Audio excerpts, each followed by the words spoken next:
साफ साफ संदेश है और साफ साफ पता भी चल रहा है कि इसके लिए कौन 75 साल अपना बनाने वाले हैं। सितंबर में देश जानता है, देश क्या अब तो सारी दुनिया भी जानती है, क्योंकि प्रधानमंत्री जी सारी दुनिया में अभी होकर आए हैं, 5 राज्यों में, देशों में होकर आए हैं। तो मैं मानती हूं कि आरएसएस और भारतीय जनता पार्टी में जो आपस में जो चल रहा है, उनके जो स्टेटमेंट है उसे स्पष्ट दिखाई दे रहा है।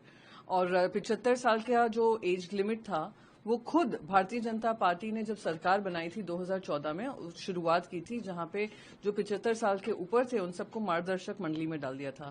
तो आई थिंक वो याद दिला रहे हैं कि 11 साल बाद कि जो वादा किया था देश की जनता को कि 75 should be the last age, तो वो याद दिला रहे हैं, वही है। आपस में जो भिड़ंत चल रही है वो सामने आ रही है। लेकिन सवाल अक्सर उनके नेतृत्व क्षमता पर सवाल उठाती रही है, तो उस चीज को एक बल मिला है, अटकलें तेज हुई है इस बात की। नहीं, देखिए, ये आरएसएस और बीजेपी के बीच में जो चल रहा है वो उनका घमासान है।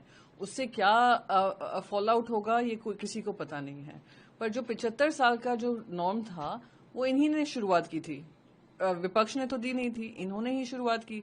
फिर खुद ही कुछ लोगों को उसमें डाला था मार्गदर्शक मंडली में। फिर जब अपने पे आ रहा है तो कहीं ना कहीं भूल रहे हैं, तो वो आरएसएस ने याद दिलाया। पर मैं इसमें कुछ ज्यादा टिप्पणी नहीं करना चाहूंगी, क्योंकि ये आपस के दो परिवारों की लड़ाई है और परिवार की लड़ाई में हमें किसी तरीके की जो पंचायत होती है वो करने की जरूरत नहीं है। 2025 सितंबर में बात है तो शायद वो अपने लिए भी कह रहे हों। तो वही मैंने कहा, सितंबर में किसकी बर्थडे है वो सभी जानते हैं, कौन 75 का हो रहा है। भागवत साहब हों, बाकी कोई हों, उन्होंने कुछ स्टेटमेंट बोला है, उसको वो याद दिलाया है। तो मैं नहीं मानती हूं, जैसे मैंने कहा कि हमें कोई पंचायत करना जरूरी है, वो आपस में ही लड़ भिड़ लें, निर्णय ले लें और देश की जनता को अवगत करें क्या निर्णय है।